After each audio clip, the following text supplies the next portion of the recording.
if looks maxing is what it takes to get a beautiful woman, Billy Joel would never have stood a chance with the model. His looks maxing was playing the piano. Yeah. You know what I mean? Get a skill. Learn how to chat. Right? Learn how to talk.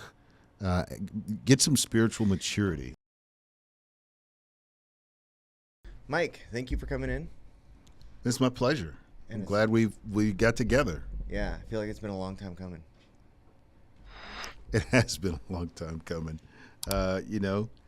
It's just the stuff of life. People get busy, getting busy, and then the next thing you know, time slips by. So I'm just glad we got a chance to get it done. Me too. And thank you, Dr. Shaw, for he's got the greatest people in his life. He does. I'm glad to be counted as one of them. He's a great person to have in your life. I mean, just really solidly grounded and deeply rooted in who he is and what it is that he's looking to do. And it's much more rare to find than I thought early on. So many people are just, can you curse on this show? Yeah. They're full of shit. Yeah. And as a consequence, you don't get a real sense of who they are. Yeah. Yeah, I just heard this the other day. I forgot what it was in, but he was like, I don't know how you can respect me or think I'm a hero when I don't even know who I am. That's real. But a lot of people nowadays, they have these personas that they project or like their influence, right? And it's like very easy to confuse the person that you see on the screen with the person that person is in real life. Right. Right. And so it builds up it puts these people on this pedestal, and then it's like, they always say you never want to meet your hero in real life. Right. And you meet these people and it's like, what the fuck? Right. Well, the whole idea behind influencing, as I see it, is to put oneself on a pedestal. Yeah. Right. And experience has shown that anyone on one of those things gets knocked off. So typically. I wonder if, subconsciously people are putting themselves up as more than what they are just to get knocked down, ultimately. Maybe. What I'm seeing today, too, is that, like, there's this, there was the rise of, like, fitness influencing around COVID. Yeah. Maybe before COVID, and then tailed off, like, during COVID. And then there was, like, this thing that happened where it was like everybody became an influencer.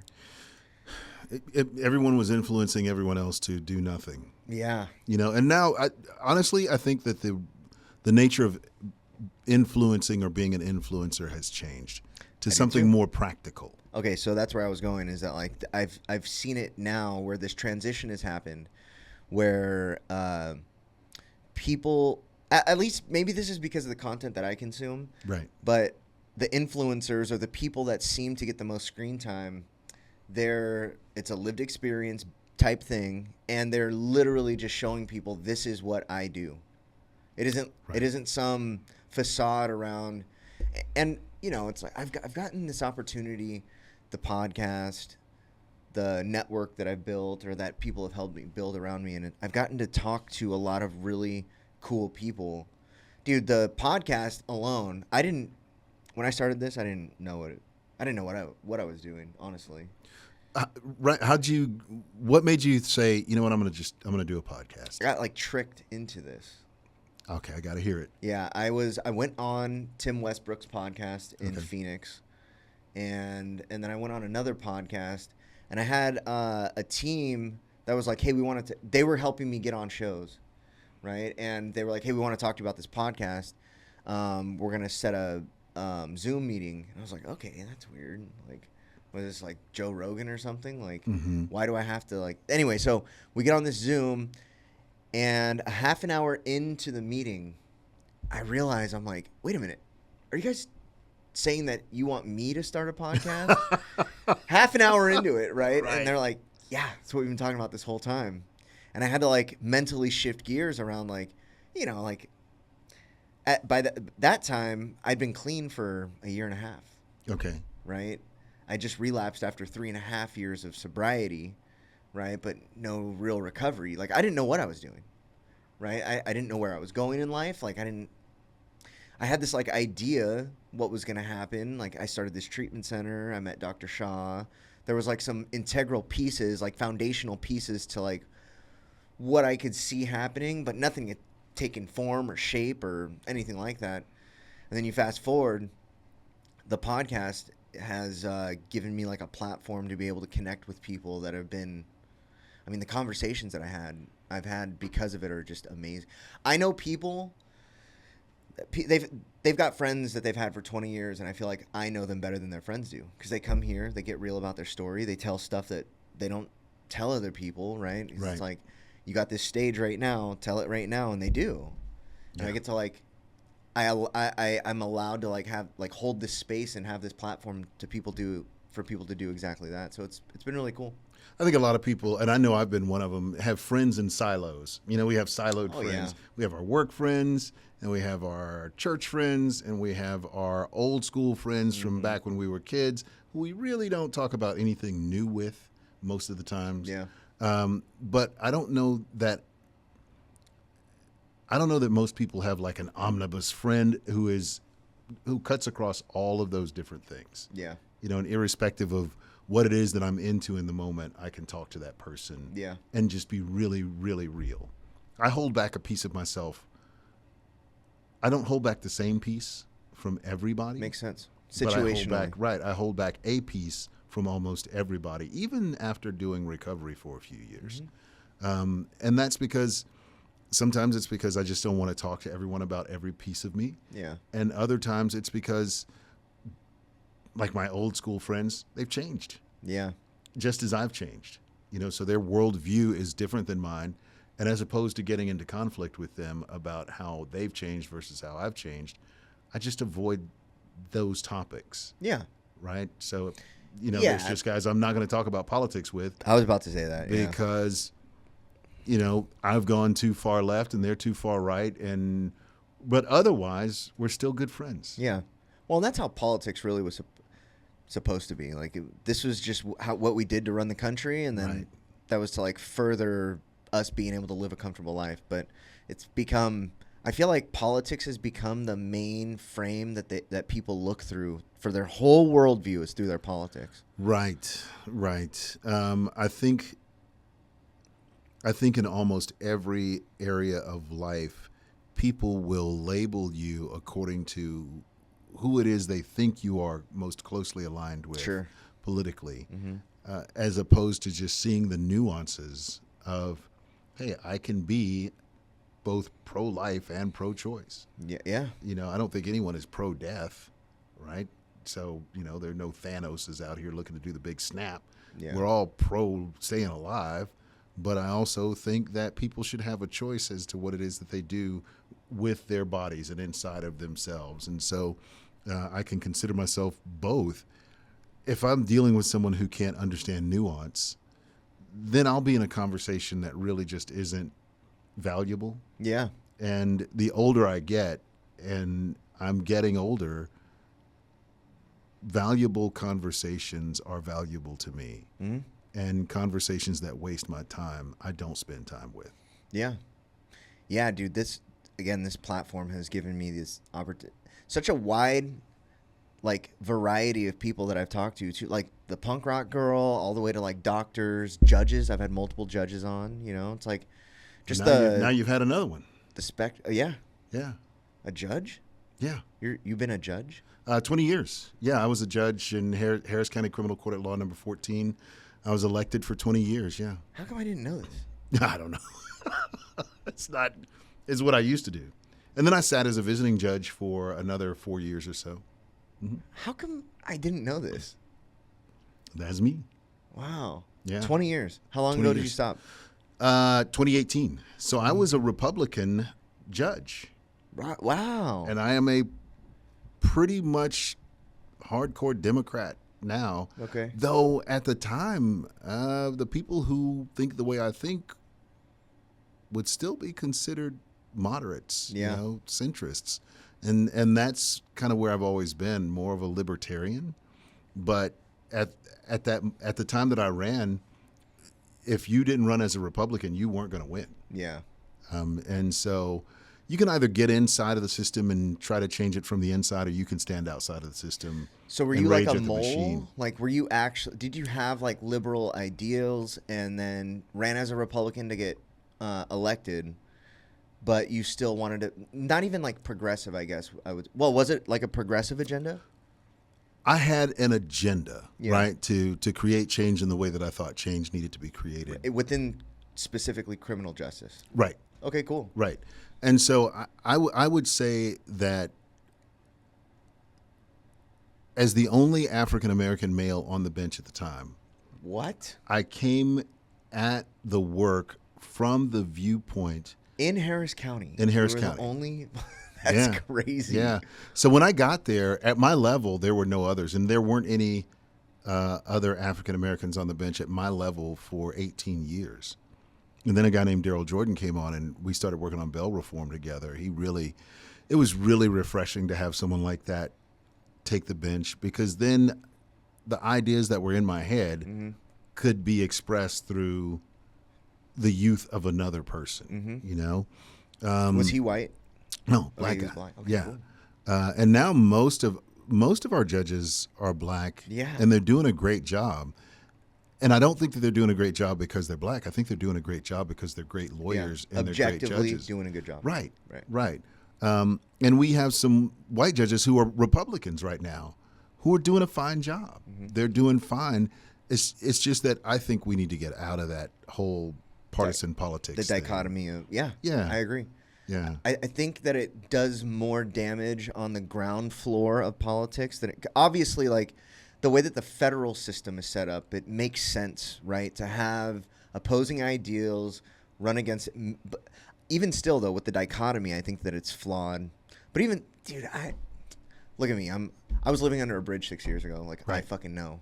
Right. Like, I Now don't you know, do dude. know, because you were living under a bridge 6 years ago. Yeah. And part of why you were living under a bridge 6 years ago, as opposed to in a treatment center, backed by our criminal justice system, which I think overdoes the criminal part and undersells the justice part sometimes, is because we don't have a system where the courts can compel a person to do something other than what they're doing if they're living under a bridge, if they're shooting heroin, if they're smoking copious amounts of weed or drinking a whole lot of liquor.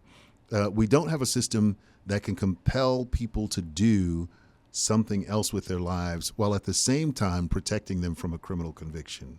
So if we had a system, say, that allowed judges to use contempt as opposed to conviction to get people to go into treatment facilities and get the help they need without ultimately convicting them of a criminal offense that steals their franchise, that takes their time away in prison, that makes it so that they are both unemployable and unhousable after they're finished. If we created a system that thought about addiction as what it is, a disease, as opposed to how we treat it, an intentional act of criminality, I think we'd see a lot different. Outcomes. I think we'd see a lot different society. Oh.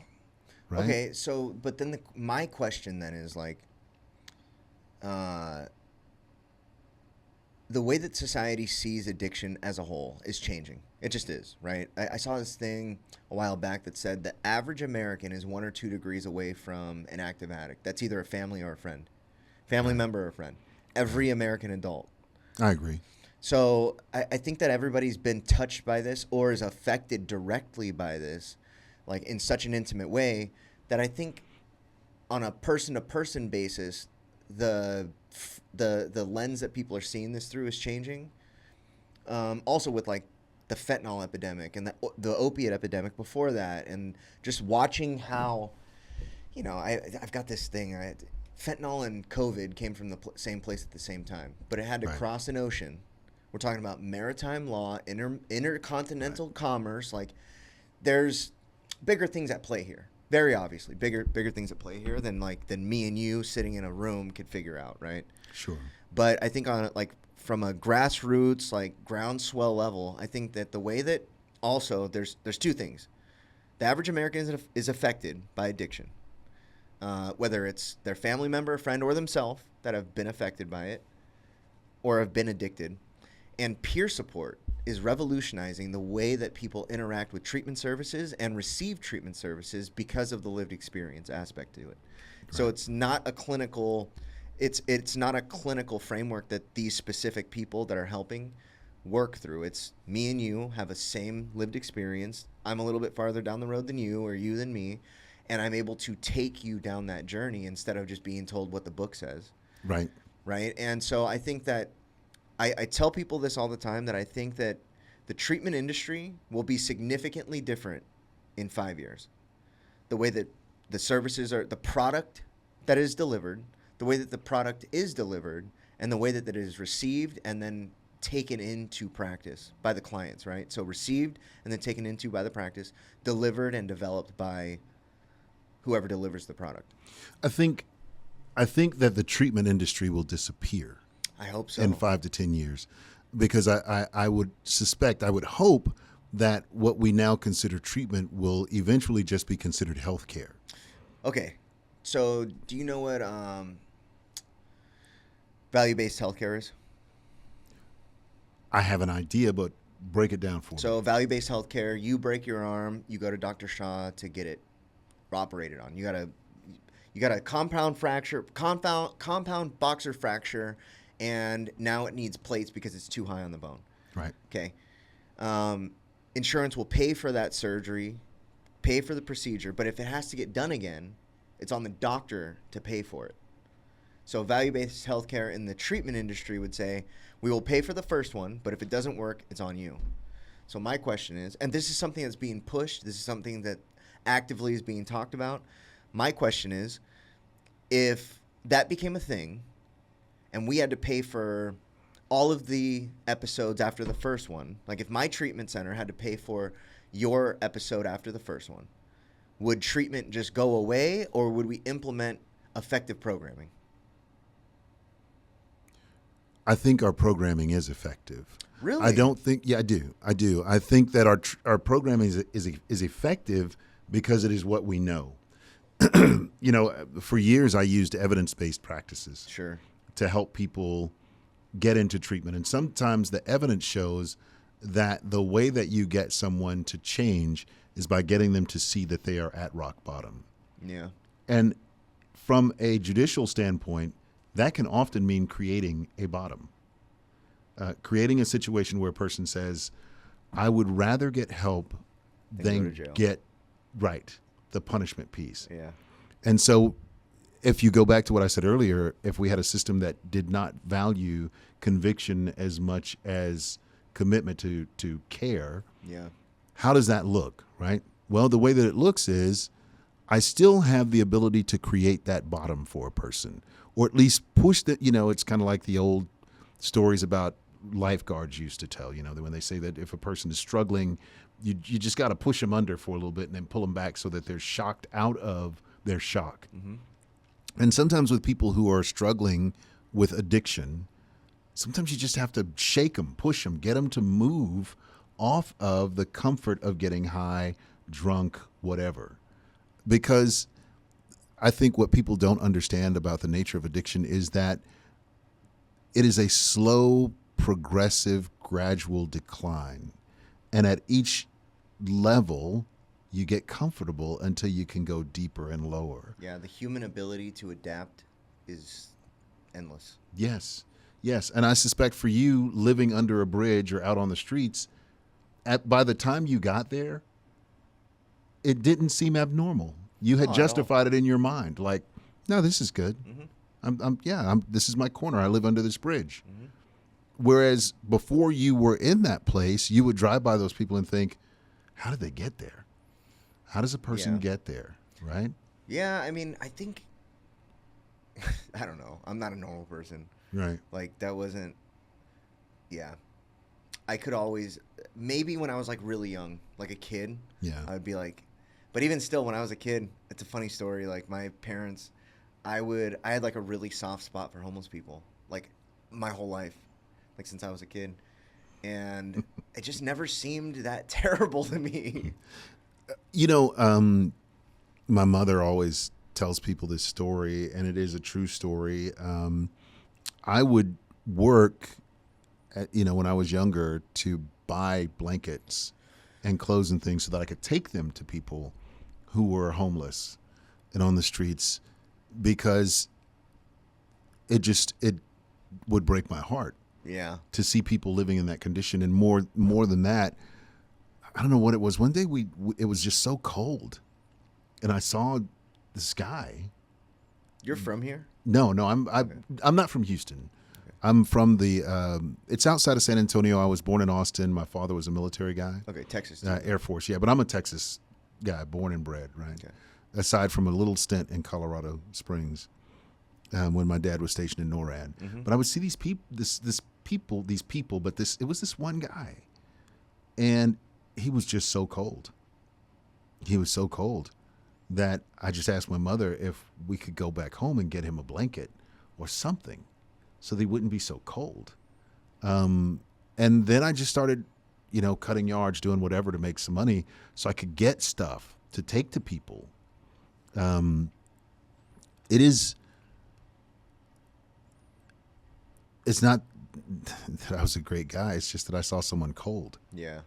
And I think the way that our system changes is not because we think that we're such great people for helping folks who are addicted. It's just we see people suffering and we want to help them change. And I thought I was bringing that mentality into my role, into my work as a judge. But sometimes the way to get a person out of a freezing situation is to just pull them into a car and drive them to a warming center, even if they don't want to leave their shoes and their basket and whatever under the bridge, because that's all of their belongings and they don't want to see them gone. But maybe it's just better to say, you can't stay here tonight. Get in the truck. We're taking you someplace else. Yeah. And I think we have to do that with people we love who are in addiction and just say, I'm not going to let you stay here anymore. Well, so I've got this thing, right, that I think that people are systematically robbed of their full benefit of their suffering all too many times, right? Family, if it isn't the family, it's the friends, right? Because there's two things going on is a lot of the time the family feels better if they can alleviate the consequences, right? And then also there's the manipulation factor from the addict or the alcoholic. There's always these dynamics, right? So we don't want to suffer, and they don't want to feel bad about us suffering. So we can play into this game with each other, right? But ultimately what happens is this. You never know when that one phone call where you let him come inside because it was raining, if you just robbed him of the experience, that would make him come in forever. Right? Or that $20 that you just gave him robbed him of this experience that he could have had that would make him whatever, right? Hit his bottom, right? And these are just two little basic hypotheticals, right? But you can extrapolate a lot out of that, right? Where little Jimmy, 17 years old, gets caught with weed, right? And gets sent to treatment. That's the first thing that happens. He gets sent to treatment, right? And it's is that and I think that there is only really two options when you're talking about helping an addict. You're either helping or hurting, right? And so if you are not helping them, you are now hurting them. And now what happens too is and I get it, right? Are you a parent? I am. Okay, so I've got a 5-year-old and an 8-month-old, and so I could never take my medicine on this. I couldn't imagine somebody looking at me and telling me this is that. When you take responsibility for somebody, you've taken responsibility. When you've taken responsibility from them, you've taken responsibility for them, and now it's also your fault, right? So and you don't get a playbook or a handbook on how to be a parent, and it's hardwired into our DNA to protect our kids. So I understand why this happens, but it's still not a positive thing to be robbing people of their experiences that they have signed up. These adults have signed up for these things, right? So here's where I would challenge you on that. Okay. There were a lot of things put in me before I took that first drink that I was not cognizant of, that I was not aware were being put there. Kind of the button installation factory that was my home. Those buttons were installed long before I took the first drink. And then I took the first drink. And then I took many, many more after that, right? sometimes I think that we look at people who are addicted or have, whether it's alcohol or controlled substances or whatever, because we think it is an intelligent decision that they make to continue to be addicted, once addicted. We forget that they are not in a right frame of mind. Yeah, there's no rationality. There's none whatsoever, right? The guy who is shooting heroin in his arm, he is not making a rational, intelligent decision. Right. He may appear for all, purposes sane, but he is insane doing an insane thing. Yeah. Committing suicide slowly. The same with an alcoholic. The same with a person who is addicted to marijuana, though most people think you can't be. I believe you can. I think so Cocaine, all of these things. And so when we try to layer a rational way of responding to a rational thought process on top of a person who is completely insane and irrational, Yeah. we can sometimes reach wrong, I think, conclusions I agree. about why they're engaging in the behavior that they're engaging in. Certainly, that was the case for me with respect to alcohol, right? I was brought up in the, I was born in 65, and so it was the late 60s, early 70s where I was really cognizant of what it was that I was seeing on television and the media. My father had just recently come back from Vietnam, and alcohol was a big part of every television show, of every glamorous thing that we saw. It was an adult beverage. And so once you could have this beverage, you are now an adult officially. And becoming an adult at the time that I was able to drink legally 18. meant you were 18, right? When your brain is absolutely not done forming, Nope. and you've got no business putting anything in your system that might slow the formation of proper engagement skills, development skills, whatever. So here I am, right, with all of my peers, and I started drinking well before I turned 18, as most of us did, because this is Texas and Friday Night Lights. And so now we have warped our minds before we've even had a chance for them to solidify in an adult way of thinking. And we kind of lock in there to some extent. Yeah, it's comfortable. Right. It is very comfortable, and it's also the mindset that we keep throughout much of our addictive drinking process. Now, for the world to see, I look like an adult, right? I'm adult sized. I got all of the adult stuff. I'm chasing the adult desires because that's what I see other people chasing. But I am still thinking and reasoning in many instances like an adolescent. Yeah. Emotionally, spiritually. It's hard for Mentally too. Mentally, right? Yeah. So it's hard for people on the outside who see someone like me or like you or whatever, who appear, for all intents and purposes, to be spiritually, emotionally an adult, but inside I'm still trying to please someone because I want them to be my friend. Yeah. So I'm hanging out drinking. I'm still feeling whatever tinges of guilt or shame or whatever happened to me when I was young. You know what I mean? I'm still operating in that place. It's easy to mistake my actions for rational actions. I agree. When they are completely irrational. To go back to what I was saying, that I would challenge your thinking on this issue.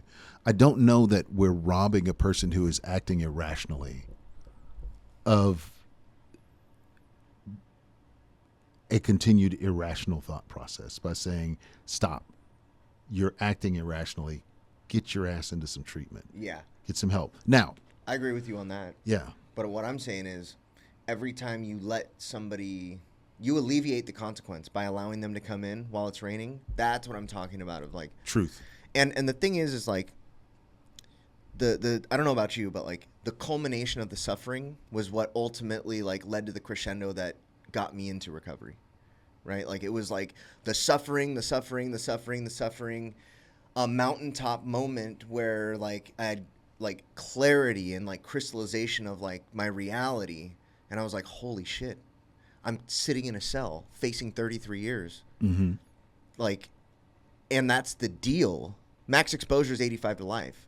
The Right. deal's 83. And I'm talking about this is a good deal.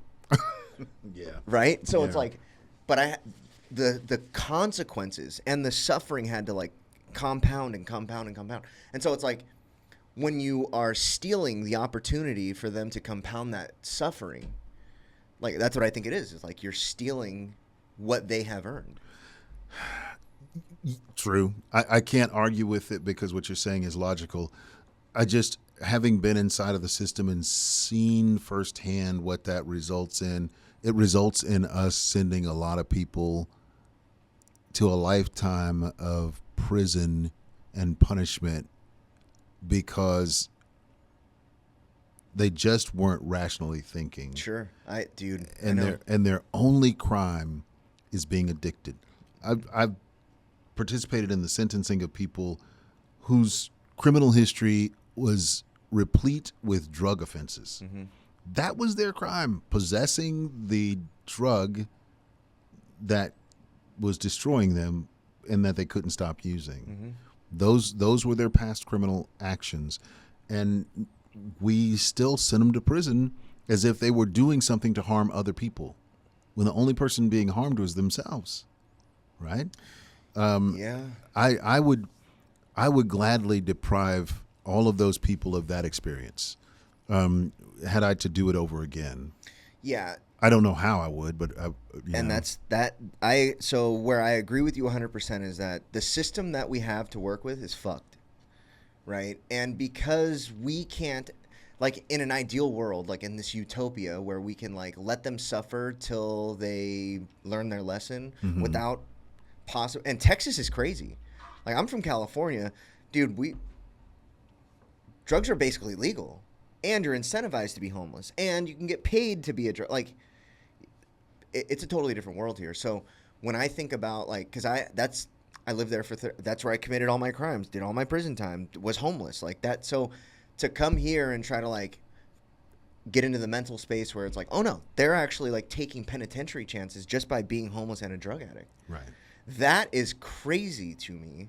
That is the situation that is going on here. But we literally can't do anything about it, at least on the street level.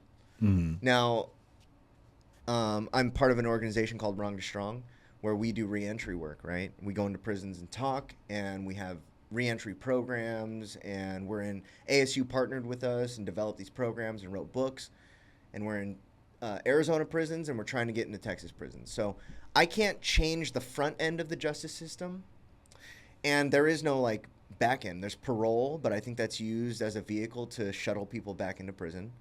But what we can do is help establish communities in prison, outside of prison, and during the transition, so that there is someone to catch them here and someone to catch them here. I'll tell you who's doing that. Who? Ed Gonzalez. I worked for him for a little bit as a contracts lawyer. It is amazing the work this guy is doing in the Harris County Jail to accomplish just what you were talking about. And Can you get me in contact with him? Probably, yeah.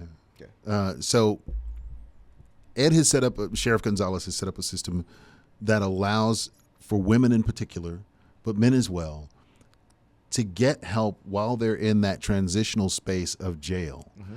Most of our jail population is pretrial. Yeah. Right? Mm-hmm. And irrespective of whether a person has been convicted or not, if you just provide them the opportunities to access the resources for treatment and rehabilitation, a lot of times they will see where they are in that moment as they're sobering up involuntarily and take advantage of those resources. Yeah. But they have to be provided. Someone has to have the courage to say, I'm going to do this. And it's probably not going to seem as, tough Texas law enforcement as it actually is. We've been really tough on crime in Texas. We just haven't been smart. And it's the smart piece that we've got to do more of in our jails, in our prisons. Our prisons are just tough. Dude, I'm going into these prisons. I'm going, what, dude? I went to the Michael unit, the SUD program at the Michael unit, and I walked into the cell block, and it was like, dude, it had to be like 95 degrees in there and humid. I was like, what is going on? And no AC. No AC? No AC. So we expect people who we send to prisons that are inhumane to leave with their humanity not just intact but improved. No services, no resources, no aftercare, no, hey, let me train you up to get you a job, let me get you a certificate so that you can become a trade professional, whatever. You know, and I know that some of this is happening in some places, and there are people who will look at this and say, oh, that's crap. He doesn't know what he's talking about. On the whole, Yeah, in general. yeah, that's what we're seeing. We're seeing people kind of spit out into society. Who've been set up for failure. Sure. Here's the problem that I see with not just the criminal justice system, but also the health system, the behavioral health space, like, is that there's no money in healing. There's money in alleviating symptoms, just enough for you to justify the services, and then ultimately it's like, we know statistically they're going to come back.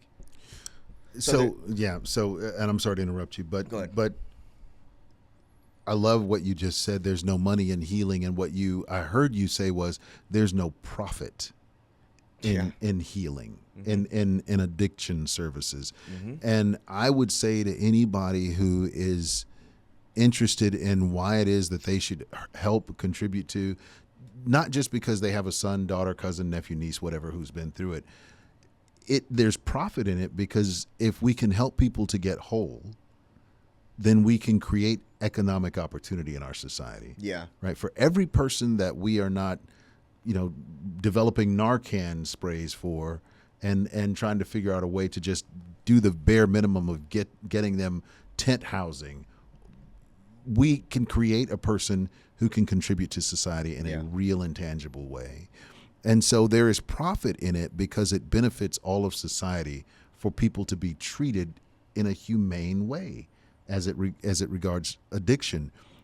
It's just getting that message to people and quieting those voices that say stupid things that sound smart. Yeah. That old country wisdom is really not all that wise. It's just country, and we got to let some of that go.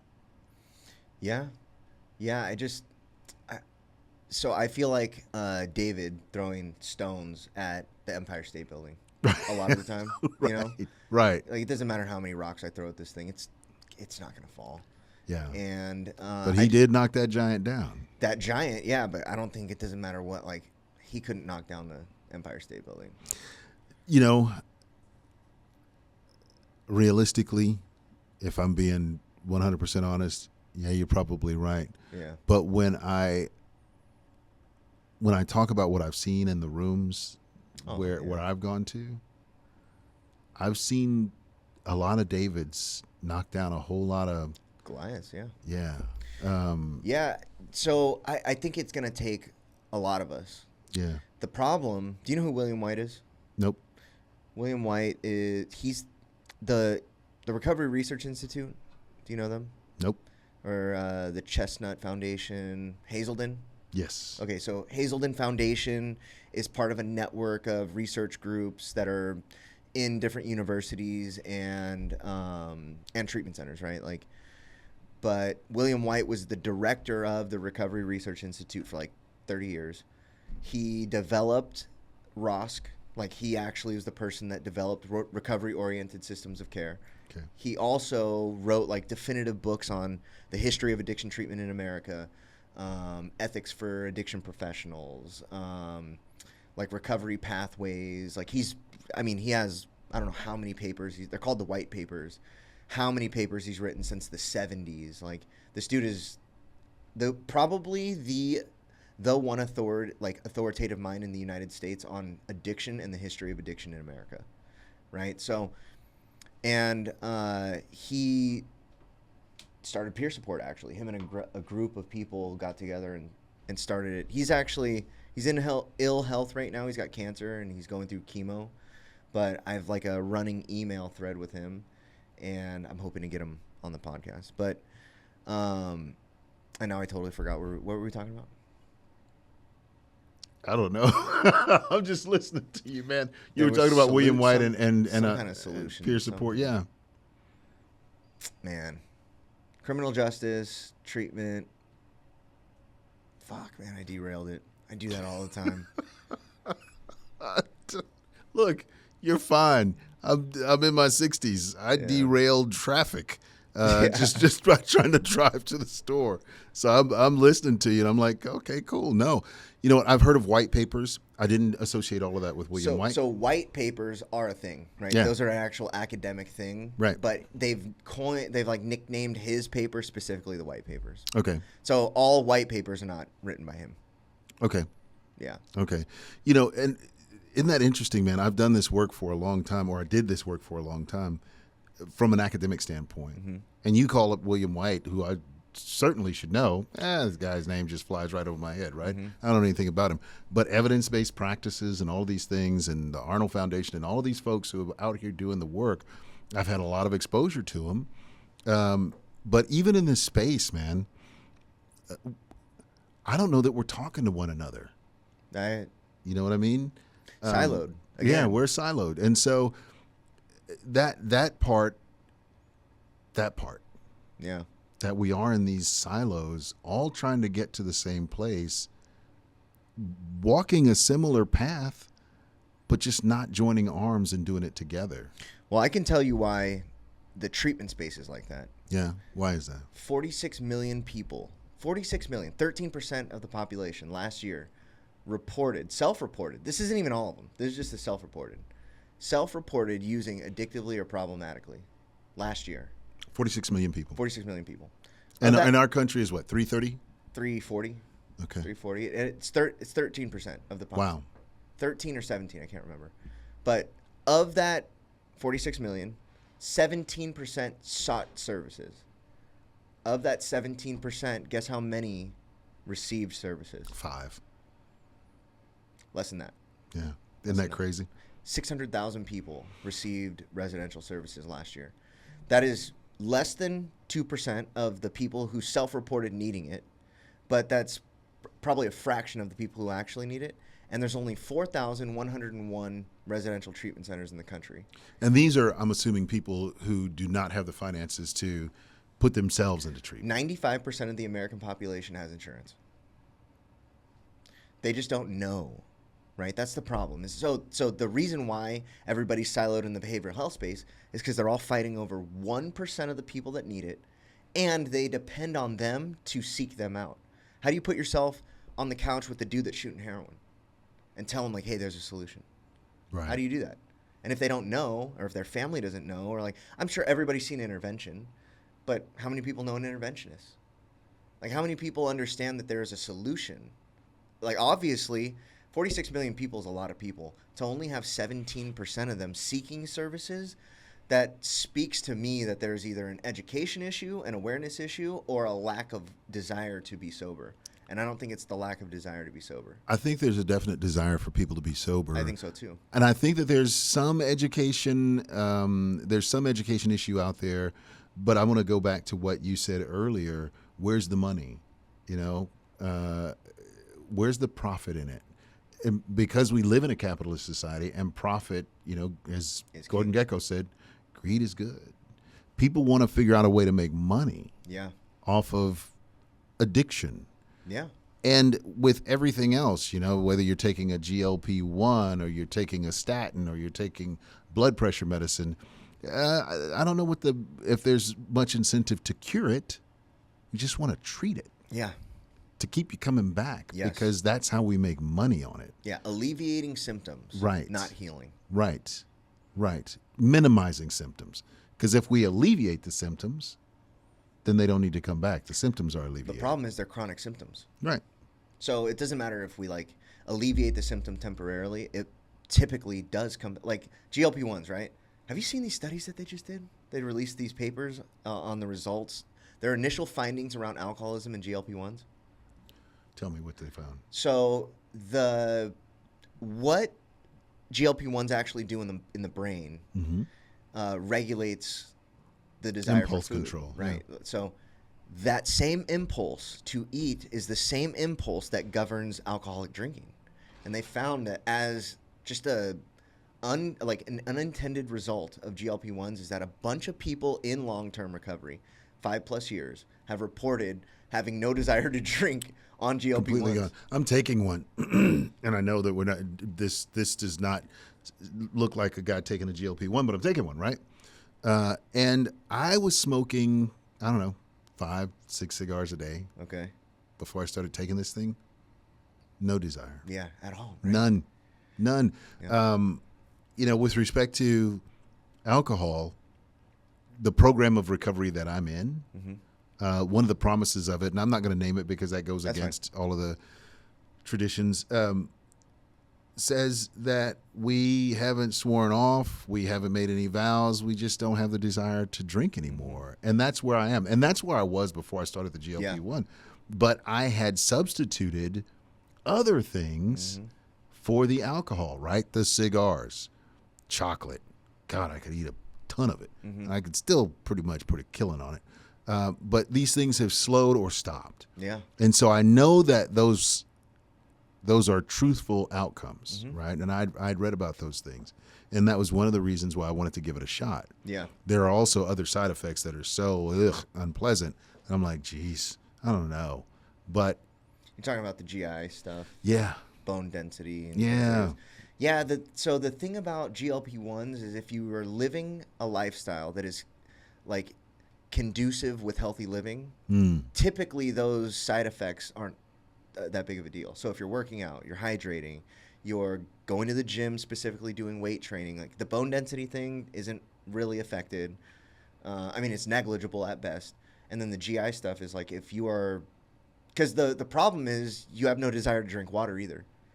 Right. So you are completely neglecting your nutrition on these things. And so if you can put the habits in place and the actual lifestyle components in place, the problem that I see a lot of people having is they have no lifestyle implementation while they're on the medication.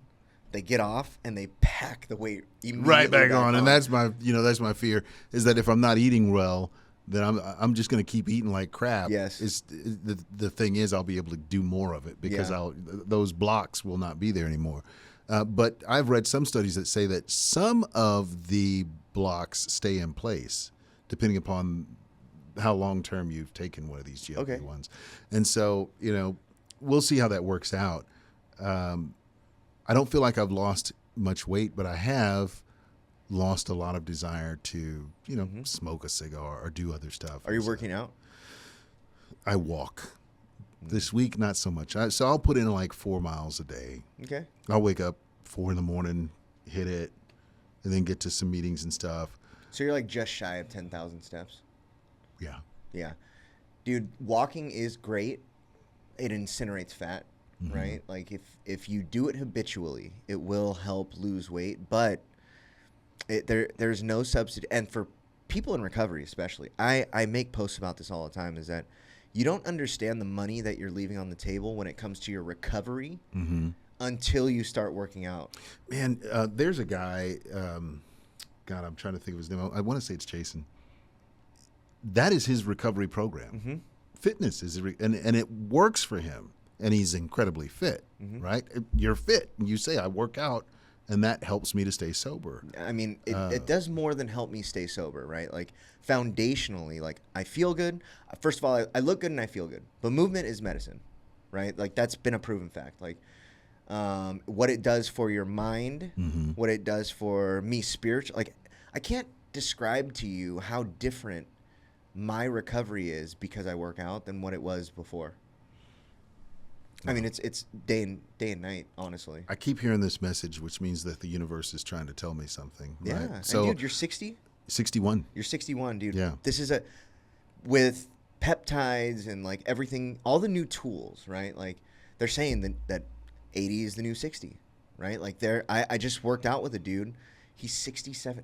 Dude, I wish I could show you a picture of this dude. 67 years old. Jacked. Huh? Jacked. I was like, what's your cycle like? He's like, I'm on TRT, 140 a week, right? Real TRT dose. But he's like, I'm on a bunch of peptides, and I'm in the best shape of my life. 67. That's awesome. And this dude looks like a tank. Yeah. Right? He showed me, like, pictures from 6 years ago and now, and I was like, holy crap, dude.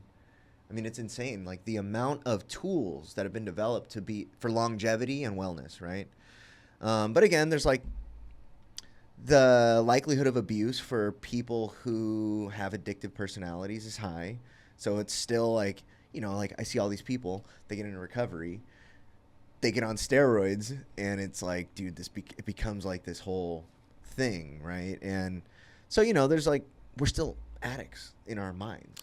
Yeah, and I might be at a place in my life where I can stand to have some testosterone replaced, but have you gotten your blood work done? Yeah, I get it done all the time. Okay, I had prostate cancer.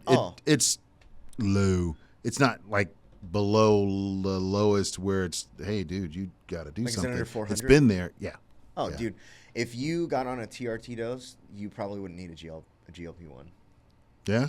I'll check with my doctor. I mean, it doesn't serve me to bullshit you. I'll check with him. It can't hurt. I just don't want to be that guy in traffic raging at the freaking, because I see these guys who are all jacked up on testosterone replacement. I'm like, bruh. No, tranquilo, chill out. It's a misconception. Yeah. They're abusing steroids. Yeah. Nobody, I know a lot of people on steroids, and it amplifies who you are, for sure. Right? Yeah. So, like, if you're an angry person, it's going to amplify your anger. But it's not just from testosterone. They're taking DHT derivatives and NOR17 derivatives. And, like, that's where you see roid rage. But you, 61 years old, under 400, you're going to get up to, like, 1,200 on a TRT dose, and you're going to feel amazing. Yeah. Like, you're not going to get, like, the roid rage literally comes from estrogen dysregulation. That's what it comes from. If you aren't regulating your estrogen, you become emotional, right? Like, this is why women are the way they are. It's because they aren't regulating their estrogen is the problem. I'm going to let that one stay with you. I'm going to let that comment stay with you. Oh, dude, I go on these dating podcasts, too. Right? Yeah. And I tell people, it's a joke, but it's also, I'm very serious. It's like men who are overly emotional, right, need to get their hormones checked because there's probably some kind of dysregulation going on, and you can prove this. Like, a lot of people, specifically 51% of the population, are ruled by estrogen their whole life, and that is the irrational sex, right? They process and interpret information emotionally. Like, it's just the way that it is. And you can leave that with me. I'm gonna leave that. I'm gonna leave that with you, player. Yeah. But look, I know for me, yeah, the goal is always to feel better than I felt the day before. And that's right. That's not practical because as we get older, we do tend to feel worse just because of age. But I like what I've heard you say, that we can replace some of what we're losing and maintain longer. Mm-hmm. And so I do, I need to check with my doc on that because that's good advice. Dude, longevity clinics are popping up everywhere, right? Yeah. Like, a lot of people go to these men's centers or longevity centers, wellness centers, and I've walked into a couple. And, like, there's the one right by, literally across the street from my house, I walked in there and it was like, had this menu of possible prescriptions. And I was like, Deca, like, I was like, Anavar, testosterone, Deca, like a bunch of other steroids. I was like, oh, dude, these places are just selling steroids, right? Like, right. Work with a physician. Yeah. Right. A lot of people, they get the information misconstrued because they're not going to an actual doctor. Right. They're going to somebody that's selling drugs. Right. And we talked about that earlier. There's the profit. Yeah. And just dumping dope into people. Whether that dope is legal dope or illegal dope, they're dumping it in you. And whatever is legal that we can't get because we don't have insurance or we don't have the ability to afford it, we're going to go get on the streets, right? Yeah. The fitness industry, it's a behemoth of an industry. Yeah. And there's a lot of good information out there, but there's a lot of really bad information out there. And are you seeing this uprise of kids getting on steroids? Yeah, I've seen the looks maxing and all that, man. And I'm thinking, dude, you should be producing enough testosterone Absolutely. right now on your own in your teens and 20s. Yeah. I was all test. I was like a walking ball of testosterone. You could Sure. poke me and testosterone would leak out. And now I see these guys looks maxing, busting themselves in the head with a hammer Yeah. to make themselves look better. I don't know. It's I think a lot of this is social media driven, where the pursuit of perfection is becoming a thing, and I don't think it's possible because we're human, right? And so we're just going to see it just get more destructive and more delinquent and more destructive, and then ultimately I think it's going to culminate in the situation where, I mean, we're seeing it already where these plastic surgeries and things are happening and everybody just looks the same. Terrible. Right. Terrible. Right. Well, I look, and I mean no offense to this guy, but if looks maxing is what it takes to get a beautiful woman, Billy Joel would never have stood a chance Sure. with the model. His looks maxing was playing the piano. Yeah. You know what I mean? Get a skill. Learn how to chat. Right? Learn how to talk. Get some spiritual maturity. Dude, but how? Okay, so when I was a kid, I was like the last generation of people that had to call the house phone and pray to God that the dad didn't answer. Right? But they Right. answered every time. Of course. And now you're getting rung through the ringer and like questions and who are your parents and what are you going to do and what grade are you? How do you know my daughter? What's your intention? Blah, blah, blah. Now you got to come to dinner. Yes. Now you got to like show your face. They're sending nudes before they ever even hear each other's voice now. Isn't that crazy? Dude, it's insane. That is so crazy. And on top of that, the rise of the influencer. Who are they they're influencing me? They're influencing you? No, they're influencing adolescents. Right. Right? Like, that's who's really captive. The mind that is captivated by the influencer is the mind that's still being molded. The mind Correct. that's still impressionable. The mind that still is figuring out its identity. Right.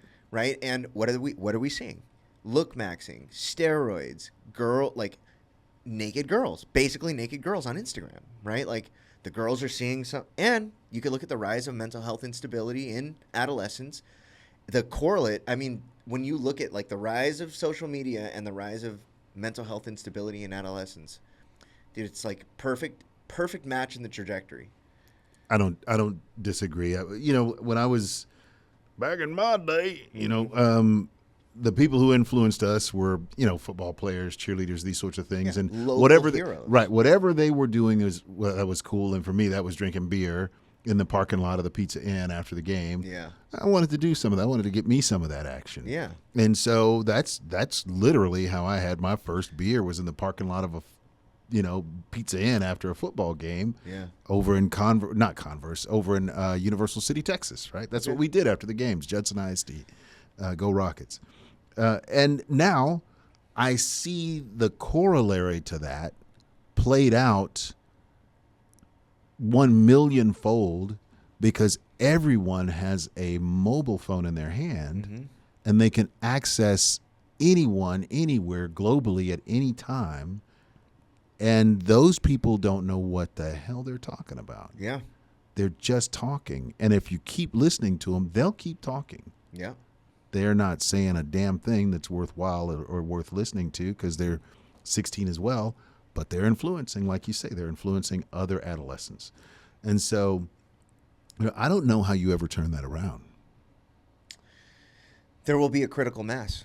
I mean, I just think, I don't know, dude. Society is so, and you can see it in the rise of addiction and like the rise of behavioral health issues, is that, and there's like a historical precedent for this. Like you can see in other great civilizations that rose, that as they became more decadent and more pleasure-based, that the rise of mental health issues rose, and addiction and alcoholism. Like, dude, alcoholism and addiction is not a new thing. Right. It's been around for, I mean, the first recorded instance of alcoholic beverages is from like 9,000 years ago.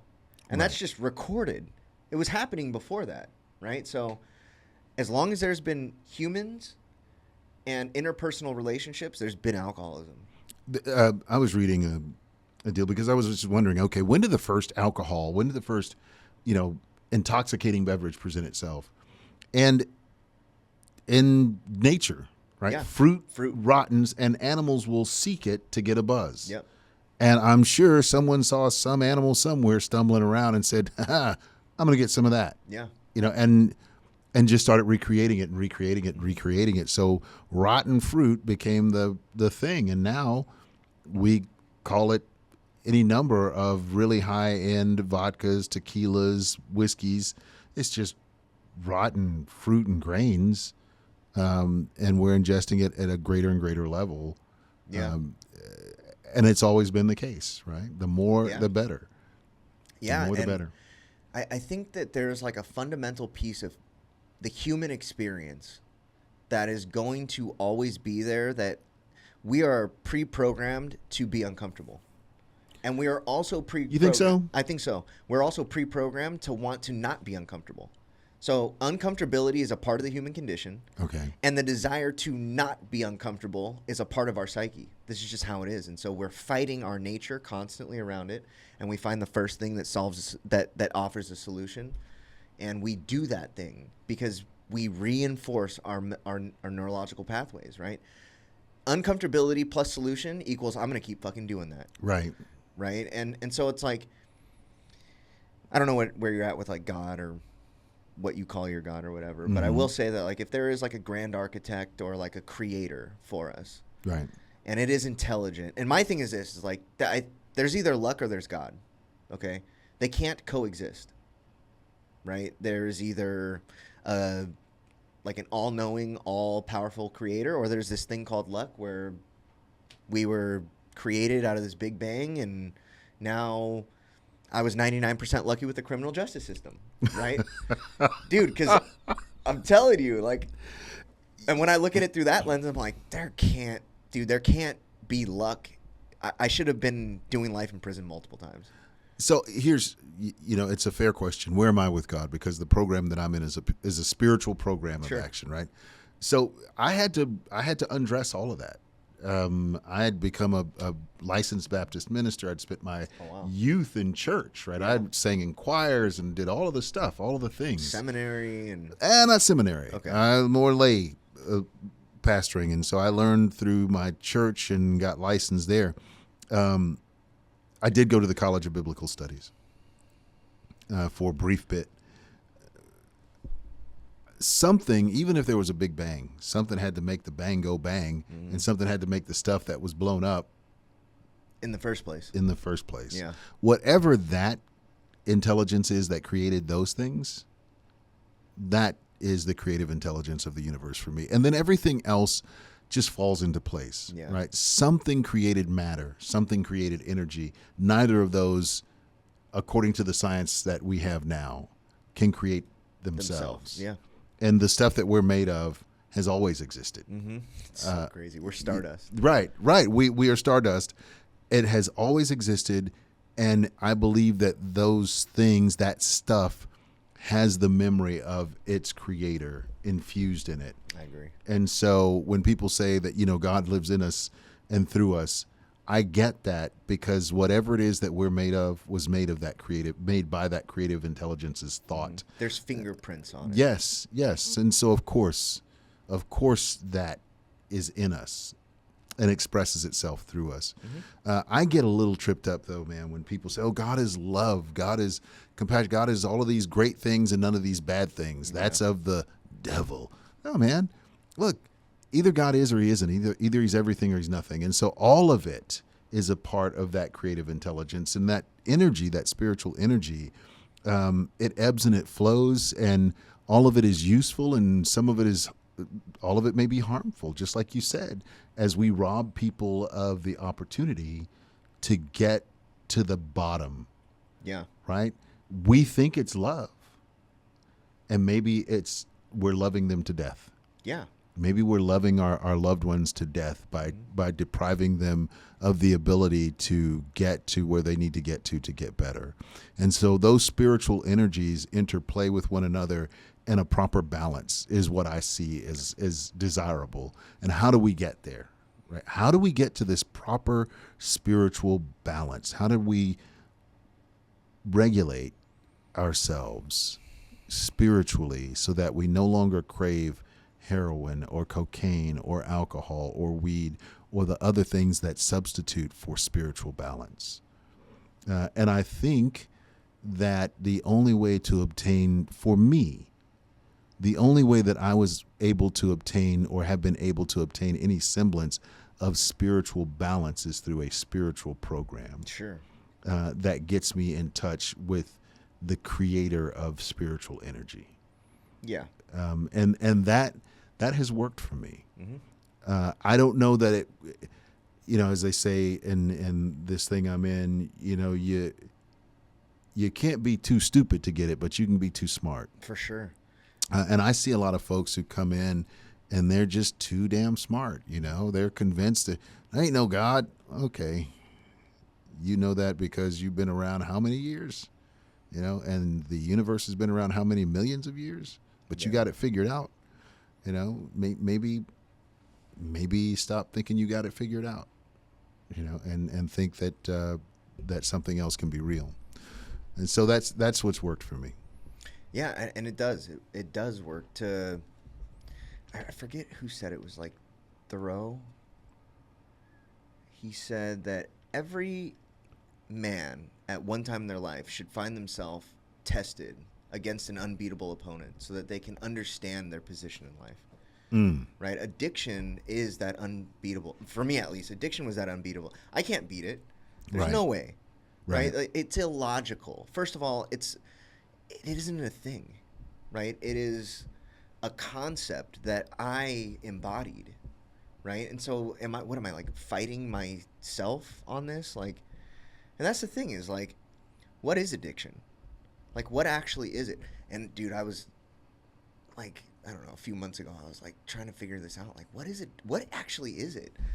And I was like looking at words and definitions and trying to like fit this thing together. And you know what I found? That it fits the description of the best is a demon. Right? That it, like, the way that it possesses everybody is very similar. Like the behaviors are similar. The outcomes are similar. The desires that those individuals get, they could be across the world, and it's all similar. Right? So it's like this very one specific demon that does this thing. And I don't know if that's true, but it makes sense to me. Well, I think we get sometimes too wrapped up in the language. Yeah. Right? So people hear the word God. There's no such thing as God. And you're thinking about some all-powerful, bearded guy up in the clouds. Right. Look. With these pearly gates. And I just want to say, man, that's religiosity, bro. That's not God. And okay, stop using the term God. If that bothers you, stop using that term. So I've got a friend named Slade. Shout out Slade. He uses Gus. It's the great universal spirit. I got that. I can get with that. Yeah. I can get with that. In the Bible, when Moses asks the burning bush, who should I say sent me? Ego eime. That's the language that was used. I am, yeah. Yeah, I exist. That's sufficient, right? Just, I exist. I can get with that. I think man layers on a whole bunch of stuff that's kind of silly and I agree. And advantages men over women and straight over gay and rich over poor. I think a lot of that gets layered in to religion, but spiritually, in the beginning, the creative intelligence of the universe creating the universe, I don't think any of that stuff mattered. Yeah, no. I think a lot of the downstream effects of the human fingerprint has diluted a lot of what's... I mean, dude, like, what language do you think Adam and Eve spoke? Right. People say Enochian, like they know. Yeah. They weren't there. Whoever wrote the Pentateuch, the first 5 books of the book, they weren't there. Yeah. They didn't see any of it. They just made up good stories. Yeah. And they are. They're great, really fucking stories. Good stories. Great stories, you know? But, and the Odyssey is hot right now. Oh, yeah. Those are great stories. They are. They're great. I mean, the fiction. movie is significantly different than the book, but still, the stories are, and it's the hero's journey, right? Mm-hmm. Like, which I think all of us really are on one, right? To be our own hero in some way, shape, or form. We're certainly the hero of our own story, right?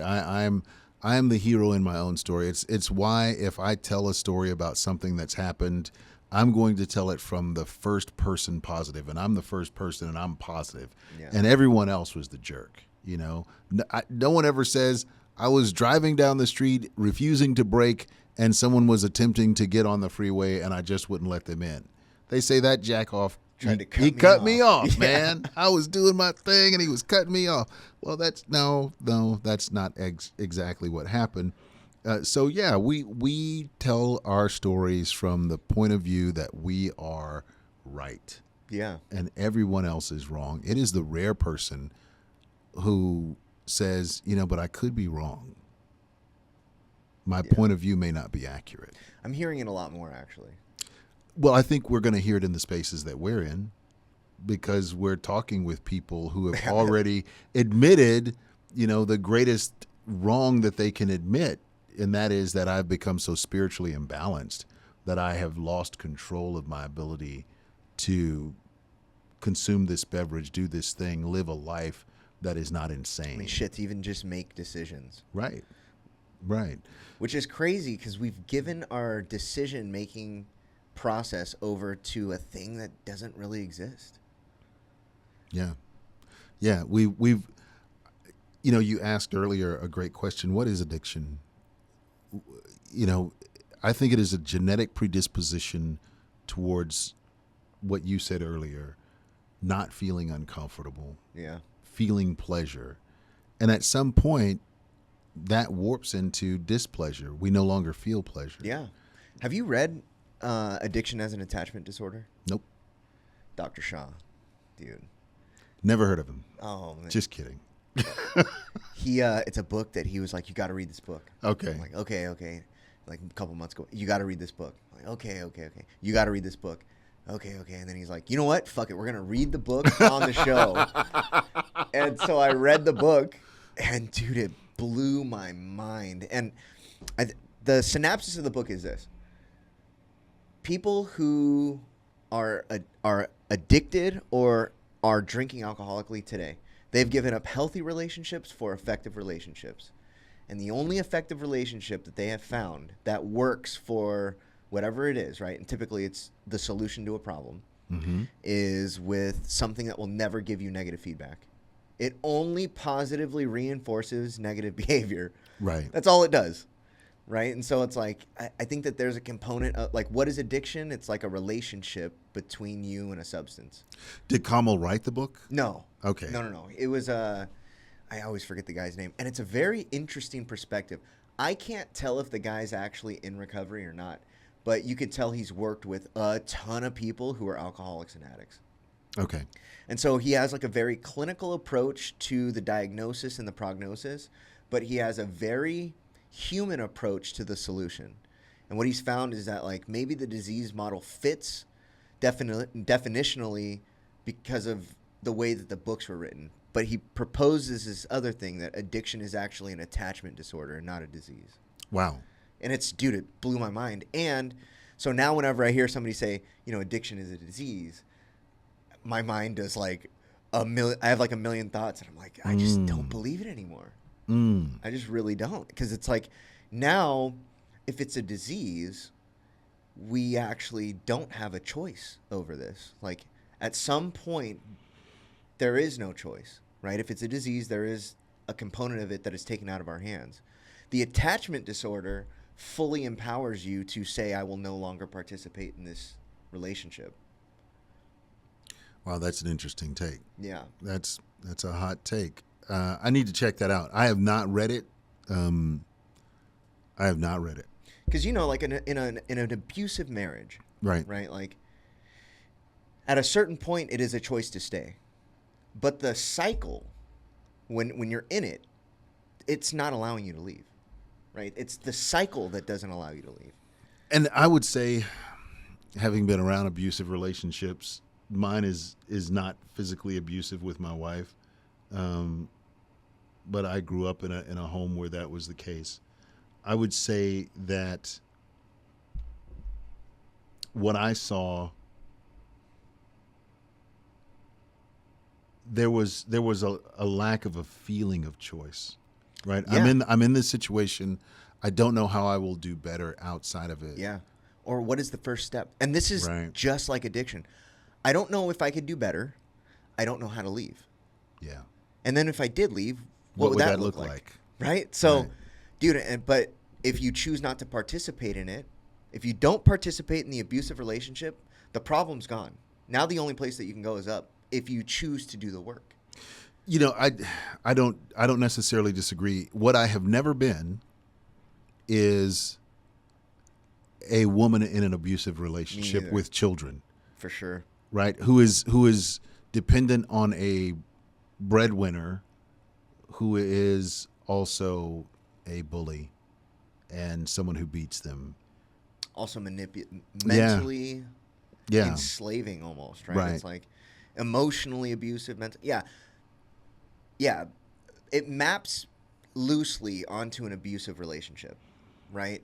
And the concepts are logically tracking, but it is definitely fundamentally different. Addiction and abusive relationships, they're two different things. Right. But you can kind of frame it that way. A lot of people seem to understand it when I say it that way. Is like you don't have to participate in the relationship. I'm like, oh, Right. Right. But kind of like addiction, by the time you realize it, you It's- already took the first drink. dude, it's Right. typically, and William White talks about this, right? He was like the shame. This is what I was going to say earlier, talking about the shame-based model of recovery, where like the average person who tells you I'm an alcoholic, they're in recovery, Right. right? Right. But the way that everybody hears that is, oh, he's fucked up. Right. It's like, no, Right. no, wait, I'm actually not fucked up Right. anymore. Right. Right. And there's this thing that happens publicly, and William White is a 12-stepper, right? Like Yeah. he's, I mean, been, I don't know, probably 50 years he's been in the program, and maybe not 50, but a long time, decades he's been in the program, and he says that the anonymity component of the program, or whatever program, right? The anonymity component of the program was implemented to serve a specific purpose that it no longer serves today. Like No. everybody understands what these fellowships are, and pretty much everybody knows somebody that's a part of them. And Sure. you can't hurt the program's reputation by you relapsing anymore. Like it's just not a thing.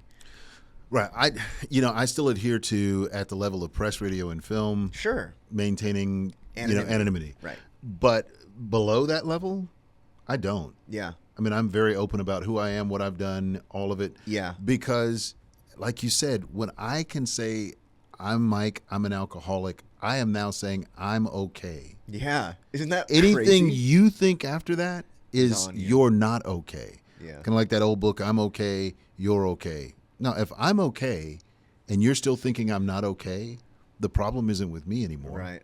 The problem is with you. Yeah. And there has to come a point where I have to be able to say, I'm okay, and I don't give a fuck Yeah. if you think I'm not okay. Yeah.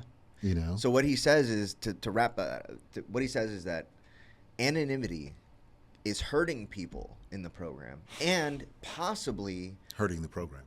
not just hurting the program because of the amount of people that will never be exposed to it through a recovery carrier because they don't openly talk about it. Well, and once again, I think if you're following the traditions, Yeah. at the level of press, radio, and film, Yeah. you maintain anonymity. Mm-hmm. Below that level, which is in personal interactions, then your anonymity is yours to cede or give away, but no one else's.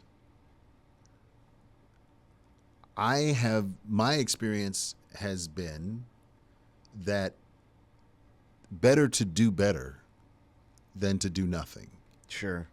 right? Help fucking say something. Yeah. Now, I'm not going to go corner somebody who's on their fifth, scotch and soda and say, bro, you might want to think about your life choices. That's that person's problem. Man. Sure. That's whatever they're doing. But if somebody comes to me and says, man, I think I'm drinking too much, I'll tell them, well, here's what worked for me. Mm-hmm. You're welcome to come with me.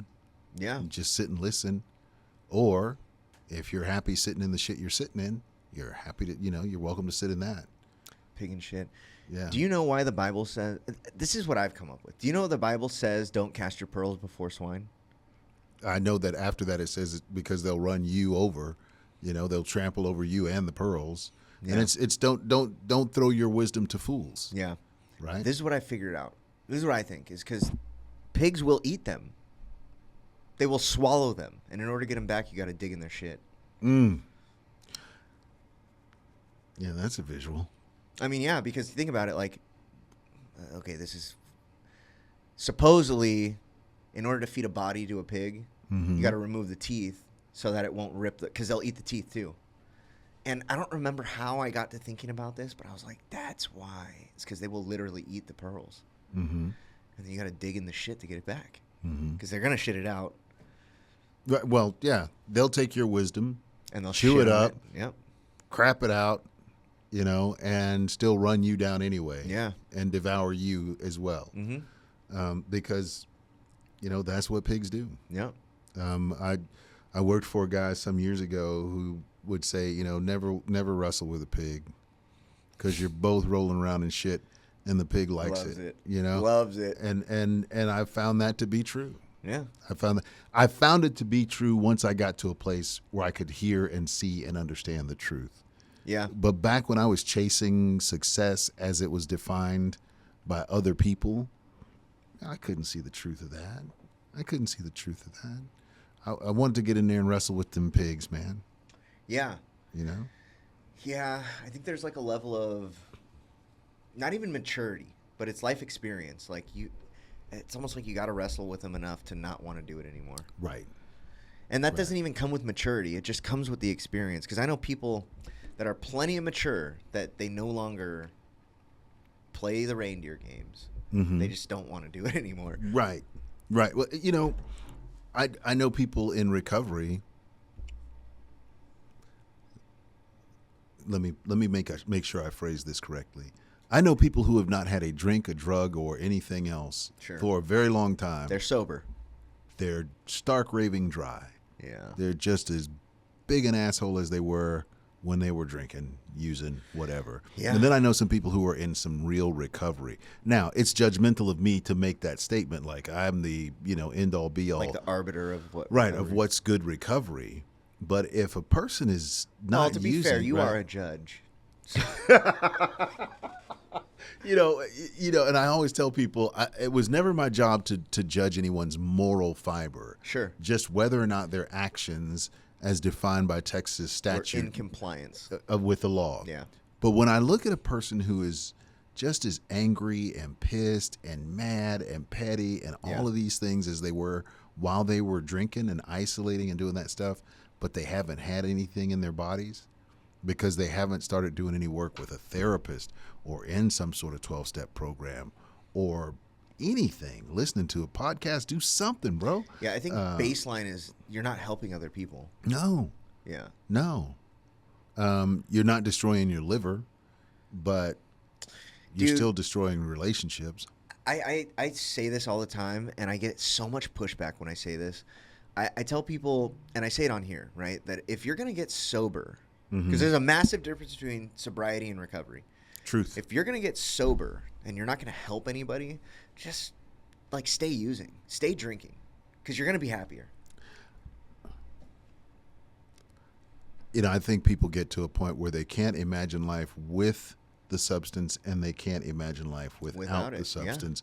And they don't have any concept of spirituality to lean into to help them get past themselves. Yeah. And that to me that has to be a miserable, a hopeless state of mind and body. Yeah, dude. I mean, okay, so you can never be more sober than you are after day 4. Yeah, it doesn't matter. 40 years, 30 years, 40. You can never be more sober. Once the substance is out of your system, you're as sober as you're going to get. I mean, this is definitionally. Like you go to the Oxford Noun. Right. Sober, right? Not under the influence of drugs or alcohol. But you can, I don't care if it's 4 days or 40 years, you can always be more recovered. Yes. I think after about 90 days to a year, your brain chemistry can reset, right? So that you're thinking more rationally or as rational as you're ever going to think. But once again, going back to what we talked about earlier, that adolescent way of thinking locks in when you start pouring substances into your body. Yeah. So The progression right, stops right, effectively. right. And so unless you're doing some stuff to help you grow in maturity, spiritual maturity, emotional maturity, you're just locked in at a grumpy stage of development where I would think, where you're just mad all the time. Yeah. And so I'm younger than you, right? Significantly. And I don't think that I have like authority or like anything to tell people this, but I want to really stress to you how important your physical fitness is. I agree with you. Like you have how long you been in recovery? About 5 years. 5 years. Mm-hmm. So, okay, so you've crossed the line into long-term recovery, Yeah. right? So I don't think you understand how much money you are leaving on the recovery table by not working out. Dude, I keep hearing this from my damn doctor. My wife tells me this. Watch your recovery evolve Okay. when you start to do hard things that you don't want to do. I used to work out like a madman, and then I, cycle and all that shit, Yeah. and I stopped. In your addiction though, right? In your Yeah. alcoholism. Mm-hmm. Yeah. Dude, I did too, right? Like this isn't my first foray into like fitness, right? Like I played very competitive water polo. I was in really good shape in prison. Like, dude, but it was use, abuse, and vanity, right? Right. There is something different about returning back to homeostasis. And then on top of that, building the machine that is going to get you through the rest of your life. Have me back in 90 days. If I haven't done some shit to get myself in better shape, then have me back in another 90, because I'm going to get I've got to, it's the weightlifting part. God, I hate lifting weights. Yeah. Walking, doing that kind of stuff. Where do you live? I don't live too far from here. Dude, we can work out. I'll work out with you. Yeah. I'll work out with you. Just don't let me try to lift the whole damn gym. No, dude, look, I'm not a bodybuilder, right? I work out for mental clarity. I work out for spiritual sanity, right? Like that's why I do it. You know why I've been, as I think about it as we're talking, one of the reasons that I've been hesitant to get back in there is because when I was in the gym, I was trying to lift the whole fucking thing. Yeah. I was trying to do all of this stuff, and it hurt and it sucked. That's not and I didn't want to do it anymore. I would get in there and I'd do it for years, and then I'd be like, this sucks, man. Yeah. I'm not doing this shit anymore. The only person that you can actually compete with is yourself. Yeah. That's it. That's the only competition that really matters. And now that you're in recovery, right? Now that you're like spiritually, mentally, emotionally fit, it doesn't make, to me at least, it doesn't make sense to not address the physical. And this is literally the vehicle that will get you from point A to point B for the rest of your life. And if that is out of shape, if that is suffering in any kind of way, then believe it. Like this is the visual I give all the kids that I work with is mental. This is our baseline, right? Maybe we were dysregulated at some point, but recovery gets you back here, right? But every single one of these, there's a 4-piece person to you. It's spiritual, mental, emotional, physical. And if one of those things is lacking, it has gravity and it will pull the rest of it into it. So if your physical is out of whack and you're dysregulated or it's being neglected and it's suffering and it's not at the baseline, it will pull the rest of it into it. Okay. That's, you know what? I don't know if there's data to back it up, but it sure sounds right. I mean, dude, this is my experience. It's like, right. I got 3 years of sobriety. I got all these things in place, but my physical was suffered, like beyond stuff. I'm 5'6", 210 pounds. Ooh. Right? Like not right now. No. Okay. I'm 146 pounds right now. Okay. So imagine 60 pounds of fat. Plus, like, I put on a bunch of muscle. And, like, so imagine, like, I was a fat kid. Yeah. Right? So I started, I reached out to who became my mentor. And I told him, like, this You is were what's going on. 5'6" and what? 5'6", 210 pounds. God dang. Yeah. Wasn't a small, like, I was round. You a big dude. Yeah. And I reached out to him, and I'm like, dude, I don't know what's going on. He's like, dude, you're going to relapse. Like, straight up. I just told him the story, like, what was going on, where I was at. He was like, you're definitely going to relapse. He said, if you're not getting your body in shape, yeah, you're fucked. I was like, what do I do? He was like, go to sleep as early as you can. This is like 10 o'clock at night. He's like, go to sleep as early as you can. Shout out Taylor Kavanaugh. go to sleep as early as you can, wake up as early as you can, do some push-ups, go to the gym, and then call me in the morning. After you do all that, call me. And I just never stopped doing that. And everything that you see, everything that I'm doing, everything that Dr. Shaw has told you is a direct result of listening to that dude. Okay. I listened to Kamal because, one, he cracks me up. He's amazing. He is fucking funny as hell.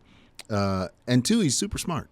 I mean, dude, one of the most intelligent people I know. Hopefully he's not listening to this because then he'll get the big head. Yeah. But no, he is smart and he's funny. Yeah. And I like both of those things. This has been a great conversation. Yeah, dude. I've had a lot of fun. So I don't like looking at my belly in that freaking screen right there. That's a choice. There's a screen up there. You're participating in a choice. Yeah.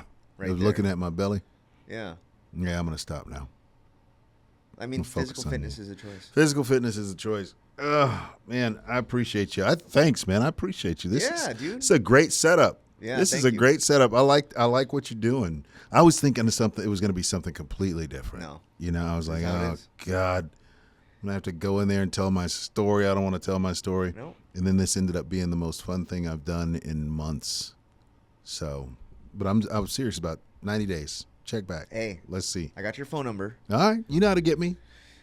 I mean, dude, Yeah. 90 days that's a good start, right? But like, If I do something for 90 days, I'll do it for 9 years. okay, cool. You know. Let's start today.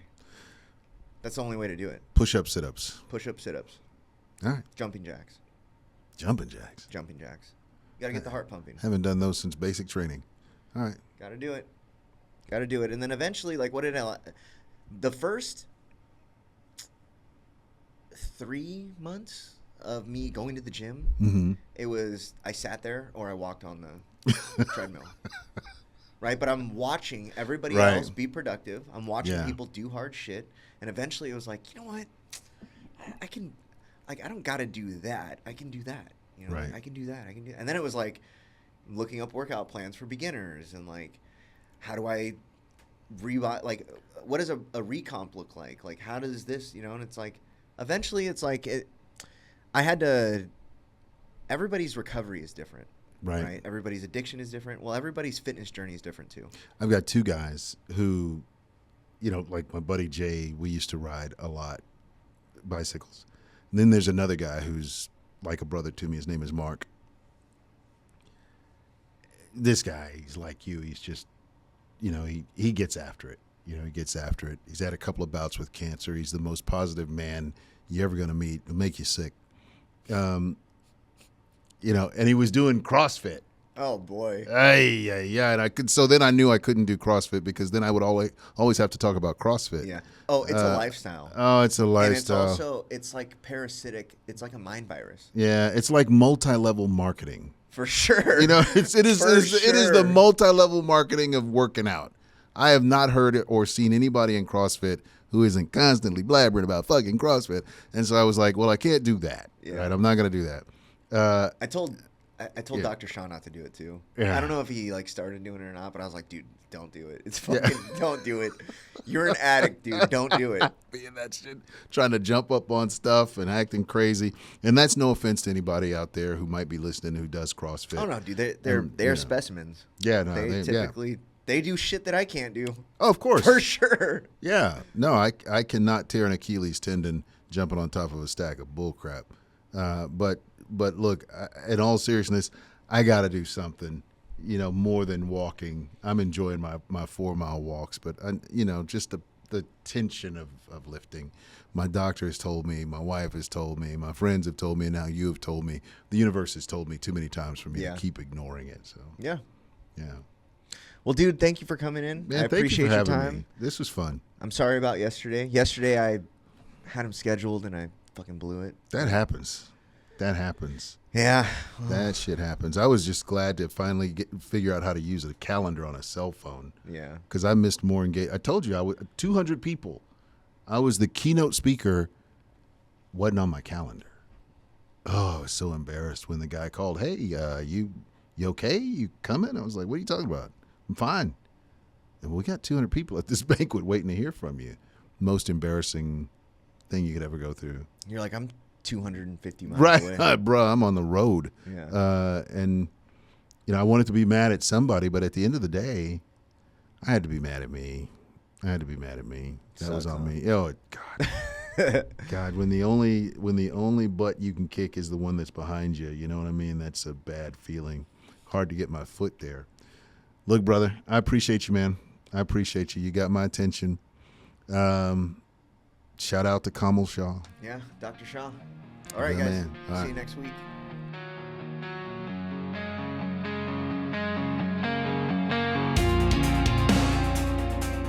Thanks for listening to My Last Relapse. I'm Matt Handy, the founder of Harmony Grove Behavioral Health, Houston, Texas, where our mission is to provide compassionate, evidence-based care for anyone facing addiction, mental health challenges, and co-occurring disorders. Find out more at harmonygrovebh.com. Follow and subscribe to My Last Relapse on YouTube, Apple Podcasts, Spotify, and wherever you like to stream podcasts. Got a question for us? Leave a message or voicemail at mylastrelapse.com. If you're feeling overwhelmed or struggling, you don't have to face it alone. Reaching out for support is a sign of strength, and help is always available. If you or anyone you know needs help, give us a call 24 hours a day at 888-691-8295.